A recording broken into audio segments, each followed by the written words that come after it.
जो आप सभी लोग कैसे हो, पर लोग बहुत अच्छे होंगे, अपनी तैयारी बहुत ही जोरों शोरों तरीके से कर रहे होंगे। यहाँ पर आपके लिए बहुत ही इंपॉर्टेंट वीडियो और बहुत ही महत्वपूर्ण वीडियो आपके लिए होने वाली है। तो आप सभी लोग क्या करेंगे, ज़्यादा से ज़्यादा क्या करेंगे, इस चैनल को शेयर करेंगे, लाइक कमेंट सब्सक्राइब जरूर कर देंगे। साथ ही साथ आप सभी लोग बेल आइकन को जरूर दबा लीजिएगा। यहाँ पर देखिए हम पढ़ने वाले हैं विषय हिंदी के बारे में, और आपको यहाँ पर 2023 और 24 का जो मॉडल पेपर बोर्ड ने जारी किया है ना, उस मॉडल पेपर की यहाँ पर हम बात करने वाले हैं। और यहाँ पर पूर्णांक आपको 70 नंबर का मिलेगा और समय 3 घंटे 15 मिनट आपको दिया जाएगा। ठीक है ना, कितना, 3 घंटे 15 मिनट पूरा आपको दिया जाएगा। और सभी लोग क्या करेंगे, इस वीडियो को जितना ज़्यादा हो सके शेयर करिएगा, क्योंकि आपको यहाँ पर मॉडल पेपर का सलूशन करवाने वाले हैं। ठीक है ना, सभी लोग हो जाइए तैयार और जवाब देने के लिए भी हो जाइए तैयार, क्योंकि यहाँ पर आपके लिए बहुत ही महत्वपूर्ण वीडियो होने वाली है। और जो बच्चे हमारे साथ जुड़ गए हैं वो वीडियो को छोड़कर कहीं जाएंगे नहीं, और जो बच्चा गया वीडियो को छोड़ करके समझ लो वो पढ़ने वाला बच्चा नहीं है, वो बस सिर्फ देखने के लिए आया है। ठीक है ना, तो यहाँ पर ध्यान दीजिएगा सभी लोग। हम बात करेंगे विषय हिंदी की, पहले खंड अ की बात करते हैं, उसका पहले निर्देश को पढ़ लेते हैं। निर्देश में आपके लिए क्या क्या दिया हुआ है, ठीक है ना। तो पहला निर्देश देखिए, यह प्रारंभ के 15 मिनट परीक्षार्थियों को प्रश्न पत्र पढ़ने के लिए निर्धारित है। क्या है, प्रारंभ के 15 मिनट परीक्षार्थियों को प्रश्न पत्र पढ़ने के लिए निर्धारित है। ठीक, और प्रश्न पत्र दो खंड, खंड अ तथा खंड ब में विभाजित है। यहाँ पर जो शुरू के 15 मिनट आपको दिए जाएंगे ना, वो प्रश्न पत्र पढ़ने के लिए आपको दिए जाएंगे। और साथ ही साथ आप सब लोग समझ लीजिए कि इस प्रश्न पत्र में आपको दो खंड मिलेंगे, खंड अ मिलेगा और खंड ब मिलेगा। अभी आगे भी चर्चा करेंगे खंड अ में क्या मिलने वाला है और खंड ब में क्या मिलने वाला है। ठीक, और इसको ध्यान से समझिएगा आप सभी लोग। ठीक है ना, तो प्रश्न पत्र के खंड अ में बहुविकल्पीय प्रश्न है, जिसमें सही विकल्प का चयन करके OMR सीट, जी हाँ एक नई चीज है आपके लिए OMR सीट। ये क्या है, जैसे आप अभी आगे जब जाएंगे पेपर देने, कहीं एग्जाम देने, तो वहां पर आपको जो आंसर होता है OMR सीट पर आपको फिल करने के लिए होता है, गोला करने के लिए होता है। तो यहाँ पर वही चीज है कि आपको जो 20 प्रश्न दिए जाएंगे, जो बहुविकल्पी प्रश्न दिए जाएंगे, वो आपको OMR सीट पर करना होगा। ठीक है ना, किस पर करना होगा, OMR सीट पर करना होगा। और नीले अथवा, ध्यान दीजिएगा सभी लोग, नीले अथवा किसका यूज करें, बाल यानी काले बाल पॉइंट पेन का, जेल पेन का यूज नहीं करना है इसमें, आपको सिर्फ और सिर्फ किसका यूज करना है, बाल पॉइंट पेन का यूज करना है। ठीक है ना, और पेन से सही विकल्प वाले गोले को पूर्ण रूप से काला करना है। ठीक है ना, पूर्ण रूप से उसको क्या कर देना है, काला कर देना है। आप ब्लैक पेन लेंगे तो ज़्यादा बेटर रहेगा। कार्बन डिटेक्टिंग मतलब जो मशीन होती है, सब कापियाँ मशीन से चेकअप होती हैं, तो आपको यहाँ पर ब्लैक पेन ज़्यादा सुटेबल रहेगी। ठीक है ना, सभी लोग समझ गए यहाँ पर। चलिए, खंड अ में आपके बहुविकल्पी प्रश्न हेतु प्रश्न के 1 अंक निर्धारित है, मतलब 20 प्रश्न आपको दिए जाएंगे। उन 20 प्रश्न के आपके लिए प्रत्येक प्रश्न का 1 अंक आपको मिलेगा। कितना अंक, 1 अंक मिलने वाला है, इस बात को नोट कर लीजिए। ठीक है ना, और OMR सीट पर उत्तर अंकित किए जाने के पश्चात उसे काटे नहीं, अथवा इरेजर एवं व्हाइटनर आदि का प्रयोग न करें। ठीक, इरेजर का उपयोग नहीं करना है, नहीं आपको व्हाइटनर का उपयोग करना है, और आदि का उपयोग ना करें तभी बढ़िया है। ठीक है ना, प्रत्येक प्रश्न के सम्मुख उनके निर्धारित अंक दिए गए हैं। जो प्रत्येक अंक है, प्रत्येक जो आपके प्रश्न है उनके सम्मुख आपको उनके जो अंक होंगे, कि आपको कितना अंक इसमें पाना है, वो सारा अंक आपको उसमें दिया रहेगा। इसमें आपको घबराने वाली बात नहीं है।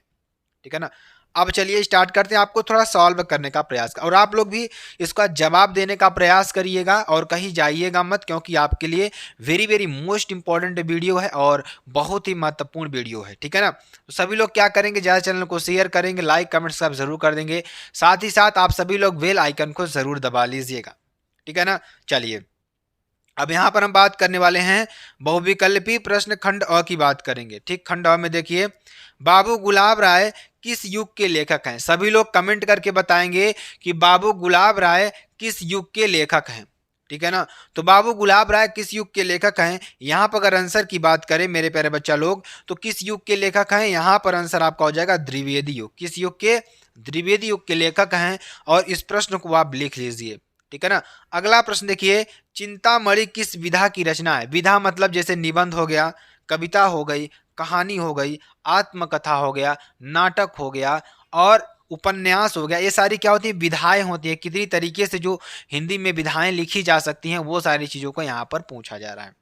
तो जैसे चिंतामणि किस विधा की रचना है, मतलब चिंतामणि जो लिखी गई है वो किस लिए लिखी गई, मतलब किस चीज में लिखी गई है? निबंध लिखा गया है, निबंध है, या कविता है, कविता आप लोग जानते हैं जिससे गुस्से गाकर गाया जाता है। नाटक, नाटक में जैसे रोल होता है, कई 2-3 पात्र, 4-5 पात्र होते हैं, वो नाटक करते हैं। कहानी की बात करें, किसी की कहानी है। तो चिंतामणि क्या है? सभी लोग बताएंगे चिंतामणि क्या है? एक प्रकार का क्या है? निबंध है। क्या है? निबंध है। ठीक है ना। चलिए, गबन किसकी रचना है? जो गबन है, गबन, गबन किसकी रचना है ये आपको बताना है। मुंशी प्रेमचंद्र, जयशंकर प्रसाद, निराला, हरि कृष्ण प्रेमी। ठीक है ना। तो यहाँ पर चार ऑप्शन आपको दिया गया है, मुंशी प्रेमचंद्र, जयशंकर प्रसाद, निराला और हरि कृष्ण प्रेमी प्रेमी। ठीक है ना। तो गबन किसकी रचना है? गोदान गबन। ठीक है ना। तो ये सभी रचनाएं किसकी है? मुंशी प्रेमचंद्र जी की हैं। आप सभी लोग जानते हैं, इसका आंसर क्या हो जाएगा? मुंशी प्रेमचंद्र। ठीक। शुक्ल युग की समयावधि क्या है? शुक्ल युग की समयावधि क्या है ये आपको बताना है कि शुक्ल युग किस समय से किस समय तक रहा। 1936 से 1943 तक, 1919 से 1938 तक, 1900 से या 1918 तक, या उपरोक्त में से कोई नहीं। तो यहाँ पर अगर आंसर की बात करेंगे तो मेरे प्यारे बच्चा लोग, आंसर क्या हो जाएगा? यहाँ पर आपका आंसर हो जाएगा, ध्यान दीजिएगा सभी लोग, यहाँ पर इनमें से कोई नहीं, क्योंकि यहाँ पर जो शुक्ल युग था वो 15वीं शताब्दी से लेकर 18वीं शताब्दी के बीच में ही था। ठीक है ना। तो यहाँ पर कोई ऑप्शन आपको नहीं दिख रहा है इस तरीके से, इसलिए आपको यहाँ पर उपरोक्त में से कोई नहीं आपका आंसर हो जाएगा। चलिए अगला देखते हैं। अगला देखिए प्रश्न, नीर का निर्माण है, नीड़ का निर्माण पर किस विधा की रचना है ये आपको बताना है। नीड़ का निर्माण फिर किस विधा की रचना है ये आपको बताना है। जीवनी, आत्मकथा, साक्षात्कार या रेखा चित्र। तो आंसर की बात करेंगे, आंसर क्या हो जाएगा? यहाँ पर अगर आंसर की हम बात करें तो आंसर क्या हो जाएगा? जो नीड़ का निर्माण है फिर किस विधा की रचना है यहाँ पर, तो आंसर आपका हो जाएगा बी नंबर, आत्मकथा की रचना है। किसकी है? आत्मकथा की रचना है। ठीक है ना। तो प्री प्रवास किस युग की रचना है ये आपको बताना है। तो प्री प्रवास किस युग की रचना है ये आपको बताना है। द्विवेदी युग, भारतेंदु युग, प्रगतिवादी युग या छायावादी युग। तो आपका आंसर इसमें क्या हो जाएगा? सभी लोग इसका आंसर लिखेंगे। इसका आंसर आपका हो जाएगा मेरे प्यारे बच्चा लोग, इसका आंसर हो जाएगा द्विवेदी युग। क्या हो जाएगा इसका आंसर? द्विवेदी युग इसका आंसर हो जाएगा। ठीक है ना। मधुशाला किसकी रचना है ये आपको बताना है कि जो मधुशाला है वह किसकी रचना है। रामधारी सिंह दिनकर, हरिऔध, हरिवंश राय बच्चन या सुमित्रा नंदन पंत। तो यहाँ पर अगर मधुशाला है, मधुशाला किसकी रचना है? तो मधुशाला यहाँ पर रचना है हरिऔध की। कितनी है? हरिऔध जी की है। ठीक है ना। किसकी है? हरिऔध जी की रचना है। तो सभी लोग इसको भी अच्छी तरीके से लिख लीजिए। चलिए ध्यान दीजिएगा, अगले प्रश्न की ओर बढ़ते हैं। अगला प्रश्न देखिए आपके लिए बेहद इंपॉर्टेंट ये भी है। भारत भारती किसकी रचना है? जो भारत भारती है वह किसकी रचना है ये आपको बताना है कि भारत भारती किसकी रचना है। ठीक है ना। तो चार ऑप्शन आपको मिलेगा, सियाराम शरण गुप्त, मैथिली शरण गुप्त, जयशंकर प्रसाद या महादेवी वर्मा। तो यहाँ पर अगर आंसर की बात करें मेरे प्यारे बच्चा लोग, इसका आंसर क्या हो जाएगा? भारत भारती किसकी रचना है? तो भारत भारती यहाँ पर आपकी रचना है मैथिली शरण गुप्त की। किसकी है? मैथिली शरण गुप्त की रचना है। ठीक है ना। आधुनिक काल, आधुनिक काल कब से कब तक है? जो आधुनिक काल है वह कब से कब तक है आपका, ये आपको बताना है। सन 1883 से लेकर 43 से लेकर अब तक, सन 1643 ईस्वी से 1843 तक, या सन 1918 से 1936 तक, या सन 1936 से 1943 तक। तो यहाँ पर अगर आंसर की बात करें तो आंसर आपका क्या हो जाएगा मेरे प्यारे बच्चों लोग?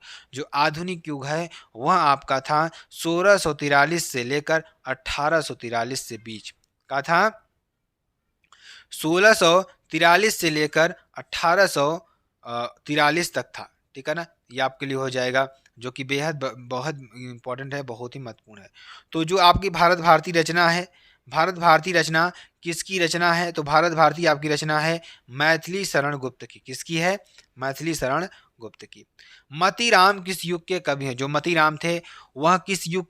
आप अगर चाहते हैं कि यूपी बोर्ड में कक्षा 10वीं में हिंदी में और गणित में, सामाजिक विज्ञान में सभी विषयों में अच्छे नंबर आए, तो गुरुकुल ओसवाल की तरफ से ये आने वाली जो किताब है 2024 बोर्ड परीक्षा के लिए बहुत ही उपयोगी है, जिसमें आपको 2024 बोर्ड परीक्षा पर आधारित, न्यू सिलेबस पर आधारित आपको पाठ्यक्रम पर आधारित मॉडल पेपर, PYQ क्वेश्चन मिल जाएंगे और 10 वर्षों के जो प्रश्न रहेंगे वो मिल जाएंगे। साथ ही साथ 2 मॉडल सेट पेपर मिलेगा OMR का, और ये देख सकते हो चाहे हिंदी की बात करें, गणित की बात करें, विज्ञान की बात करें, सामाजिक विज्ञान के हर एक सब्जेक्ट को देख सकते हैं बहुत ही अच्छे तरीके से। पहले इन्होंने बहुविकल्पी को इन्होंने दिया है, उसके बाद जो भी गद्यांश पद्यांश देख सकते हैं चैप्टर वाइज इन्होंने दिया है। संस्कृत का व्याकरण इन्होंने ऑब्जेक्टिव जितने आते हैं ऑब्जेक्टिव वाइज इन्होंने दिया है। तो हर चीज़ों का संकलन बहुत ही अच्छे से इन्होंने किया है, तो आप इसको बाई कर सकते हैं, link in the description box. जाओ यार, चेकआउट करिए, सबसे बेस्ट किताब है यूपी बोर्ड परीक्षा 2024 के लिए। के कवि हैं ये आपको बताना है कि जो मतीराम है, मतीराम वह किस युग के कवि है ये आपको बताना है। बहुत इम्पोर्टेंट और महत्वपूर्ण प्रश्न ये भी है। तो यहाँ पर 4 ऑप्शन आपको देखने को मिलेगा। 4 ऑप्शन आधुनिक काल, आदिकाल, यहाँ पर आपको क्या दिखेगा? आधुनिक काल, आदिकाल, भक्ति काल या रीतिकाल। तो यहाँ पर अगर आंसर की बात करेंगे मेरे प्यारे बच्चा लोग, आंसर क्या हो जाएगा? सभी लोग इसका जवाब देंगे, आप सभी लोग इसका जवाब देंगे, जो कि आपके लिए बेहद इंपॉर्टेंट और बेहद ही महत्वपूर्ण है। ठीक है ना? तो यहाँ पर ध्यान दीजिएगा, यहाँ पर आंसर क्या हो जाएगा आपका? जो मतीराम थे, मतीराम क्या थे? वे रीतिकाल के कवि थे। कहाँ के? एक रीतिकाल कवि के थे। तो ये आपके लिए बेहद इंपॉर्टेंट और बेहद ही महत्वपूर्ण है। ठीक है ना? तो सभी लोग अच्छी तरीके से। अगला देखिए क्वेश्चन क्या है। अगला क्वेश्चन, शोहत ओढ़े पीत पटु श्याम सलोने गात मनो नील मणिशैल पर आप आतप परियो प्रभात। ठीक है ना? तो यह किसकी रचना है ये आपको बताना है कि यह किसकी रचना है, आप सभी को बताना है, जो कि आपके लिए बेहद इंपॉर्टेंट। और इसमें देखिए अलंकार कौन सा है ये आपको बताना है कि इसमें अलंकार आपका कौन सा है। ठीक है ना? तो कौन सा अलंकार इसमें है ये आपको बताना है, जो कि आपके लिए बेहद इंपॉर्टेंट और बेहद ही महत्वपूर्ण है। ठीक है ना? चलिए ध्यान दीजिएगा सभी लोग, आपके लिए बेहद इंपॉर्टेंट और बेहद ही महत्वपूर्ण प्रश्न है। ठीक है ना? तो यहाँ पर अगर अलंकार की बात करेंगे तो देखिए उत्प्रेक्षा अलंकार इसमें आपका होगा। कौन सा अलंकार यहाँ पर होगा आपका? उत्प्रेक्षा अलंकार आपका होगा। कौन सा अलंकार? उत्प्रेक्षा अलंकार आपका होगा। ठीक, चलिए अगला देखते हैं। अगला जो कि आपके लिए बेहद इंपॉर्टेंट और बेहद ही महत्वपूर्ण है, जो कि आपके लिए यहाँ पर बताया गया है। ठीक है ना? चलिए ध्यान दीजिएगा। चलिए अगला क्वेश्चन देखेंगे।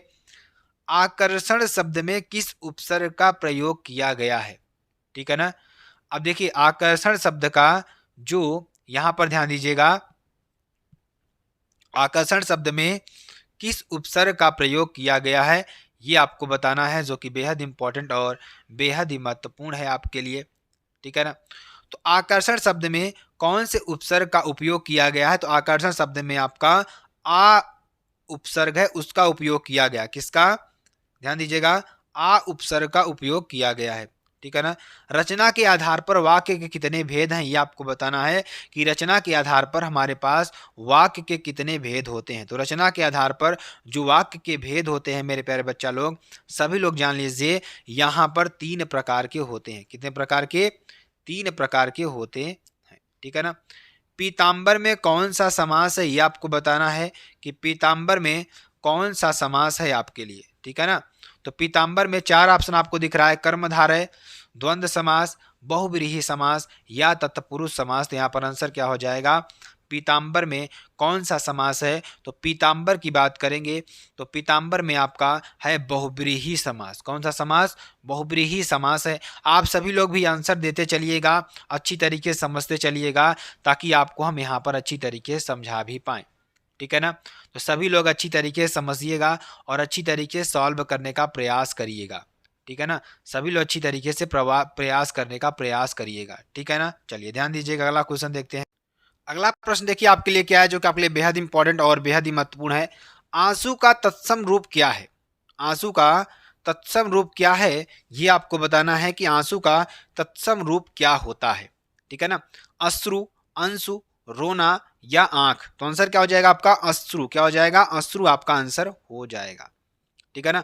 कर्तरी वाच्य में किसकी प्रधानता होती है, किसमें, कर्तरी वाच्य में किसकी प्रधानता होती है, कर्ता की प्रधानता, कर्म की प्रधानता, भाव की प्रधानता या इनमें से कोई नहीं। तो आंसर की बात करेंगे, आंसर क्या हो जाएगा आपका मेरे प्यारे बच्चा लोग, यहां पर आंसर आपका हो जाएगा कर्ता की प्रधानता, क्या हो जाएगा कर्ता की प्रधानता इसमें होती है। चलिए, ताभ्य शब्द में वचन एवं विभक्ति आपको बतानी है। जो यहां पर अगर ताभ्य शब्द को देखा जाए तो यहां पर आपको पंचमी बहुवचन होगा, क्या होगा पंचमी बहुवचन होगा, क्योंकि यहां पर मैंने देखा यहां पर पंचमी आपका बहुवचन होगा ताभ्य में, ठीक है ना। चलिए, निम्नलिखित में सर्वनाम कौन सा है, तो निम्नलिखित में सर्वनाम कौन सा है, मनुष्य, वह, मनुष्य, बचपन, वह या इनमें से कोई। देखिए, आपको सर्वनाम पहले पता होना चाहिए कि सर्वनाम होता क्या है। जो नाउन के स्थान पर ठीक प्रयोग हो उसे हम क्या कहेंगे, सर्वनाम कहेंगे। जैसे राम जाता है, जैसे आप किसी से बताएंगे तो वह जाता है, तो वह क्या हो जाएगा आपका सर्वनाम हो जाएगा उसका, ठीक है ना। खंड ब की बात करेंगे तो ये भी आपका कितने नंबर का होगा, ये आपका 50 नंबर का होगा। जो ऊपर वाला था वो आपका टोटल कितने नंबर का था, 20 नंबर का था। कितने नंबर का, 20 नंबर का था। अगर यहां पर देखा जाए, क्या यहां पर अगर देखा जाए तो जो आपका यहां पर क्या है, अगर यहां पर देखा जाए तो यहां पर आपका जो, ठीक है ना, यहां पर जो आपका खंड ब है वो पूरा 50 नंबर का होगा। कितने नंबर का, 50 नंबर का होगा। और यहां पे आपको देखिए करना क्या है कि निम्नलिखित गद्यांश पर आधारित प्रश्नों का उत्तर दीजिए। तो 3 दूनी 6, 6 नंबर इसमें आपको मिलेगा। और जैसे इसमें दिया है, यह कोई बात नहीं है कि स्वभाव और रुचि के लोगों में ही मित्रता हो सकती है, समाज में विभिन्नता, लोग एक दूसरे की ओर आकर्षित होते हैं, ठीक।